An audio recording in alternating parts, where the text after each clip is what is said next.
Guys, tahukah kalian begini cara Agus memanipulasi para korban? Ini dia.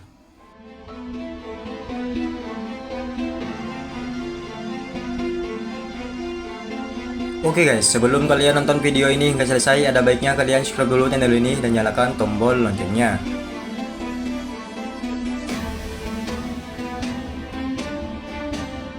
Tahukah kalian, dugaan pelecehan seksual yang dilakukan seorang penyandang disabilitas tunadaksa di Nusa Tenggara Barat menemui babak baru? Petugas Polda NTB baru saja menggelar rekonstruksi kasus dugaan pelecehan seksual yang dilakukan pria tunadaksa berinisial Iwas atau yang dikenal dengan nama Agus Buntung. Direktur Reses Kriminal Umum Polda NTB Kombes Pol Syarif Hidayat di Mataram pada hari Rabu tanggal 11 bulan Desember tahun 2024. Ia menjelaskan dari rekonstruksi versi tersangka ini berlangsung di 3 lokasi berbeda dengan total 49 reka adegan. Sebenarnya ada 28 adegan yang tertuang di BAP.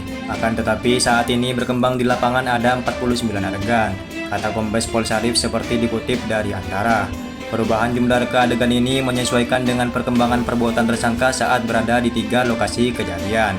Ini adalah hak dari tersangka, kami akan tetap mengakomodasi itu dan ini menjadi bahan kami untuk pertimbangan nanti di persidangan, ujarnya.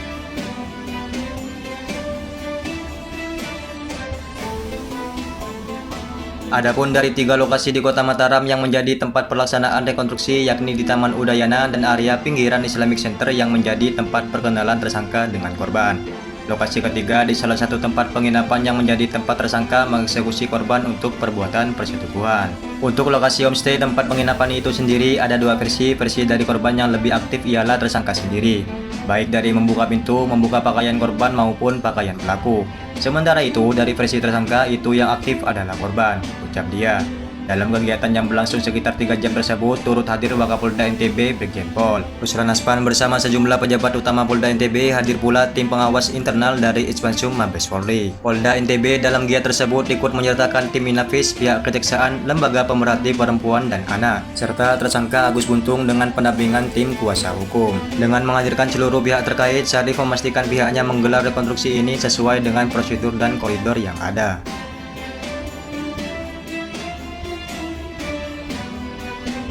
Awalnya rekonstruksi ini dilakukan di Taman Udayana sebagai lokasi pertemuan pertama Agus dengan korban. Dalam reka adegan tersangka dibonceng menuju ke homestay yang lokasinya tidak jauh dari Taman Udayana. Sebelum menuju ke homestay terjadi kesepakatan antara korban dan pelaku. Setelah itu ketika dilakukan rekonstruksi terungkap pelaku dan korban melakukan kesepakatan terkait siapa yang akan melakukan pembayaran kamar homestay. Setelah berbincang akhirnya disepakati korban bersedia membayar kamar. Adegan selanjutnya yakni korbannya melakukan pembayaran ke pemilik homestay. Setelah itu Agus Buntung dan korban diarahkan menuju kamar nomor 6. Di sini ada 2 versi, kalau menurut korban tersangkalah yang lebih aktif, sedangkan kalau menurut tersangka korbanlah yang lebih aktif, ungkap Syarif. Setelah dari homestay Agus Buntung diantarkan ke Islamic Center. Di tempat itu Agus Buntung berpisah dengan korban.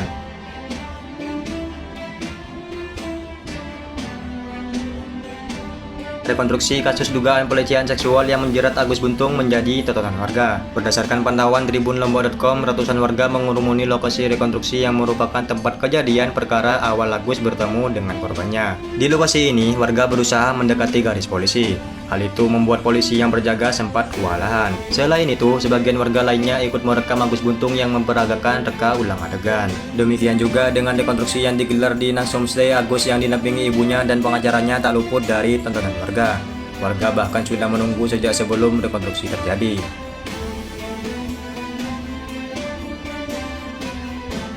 Pada hari Senin tanggal 9 bulan Desember tahun 2024, Agus Buntung diperiksa Direktorat Reses Kriminal Umum Polda NTB. Ainuddin mengatakan kasus yang menimpa kliennya ini masih terdapat sejumlah kejanggalan.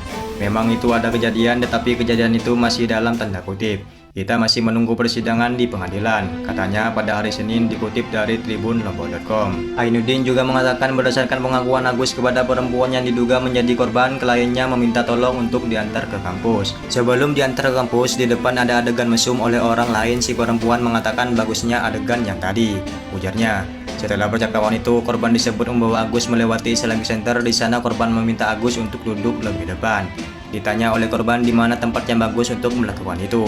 Agus mengatakan tahu sehingga dibawalah ke homestay tersebut, kata Ainuddin. Pada saat itu, Agus mengaku tidak memiliki uang sehingga ada perjanjian tersangka akan menggantikan uang korban. Namun usai berhubungan di homestay tersebut, Agus tidak mengganti uang korban. Hal tersebut kemudian membuat korban marah kepada Agus karena tidak memberikan uang yang dijanjikan sebelumnya. Agus tidak punya uang lalu menelpon temannya laki-laki. Itulah kejadian ketemu laki-laki mengungkapkan sesuatu seolah-olah terjadi pemaksaan, bagaimana melakukan pemaksaan adegan lebih aktif perempuan, papar Ainuddin. Diketahui Polda NTB telah menemukan 2 alat bukti dan menetapkan Agus Buntung sebagai tersangka dalam dugaan pelecehan seksual. Dugaan kekerasan seksual ini terjadi di sebuah homestay di Kota Mataram pada 7 Oktober tahun 2024 sekitar pukul 12 waktu Indonesia Timur. Tersangka dijerat pasal 6C Undang-Undang Nomor 12 Tahun 2022 tentang tindak pidana kekerasan seksual dengan ancaman hukuman maksimal 12 tahun penjara. Bagaimana menurut kalian? Terima kasih buat kalian yang telah nonton video ini hingga selesai. Sampai jumpa lagi di video berikutnya.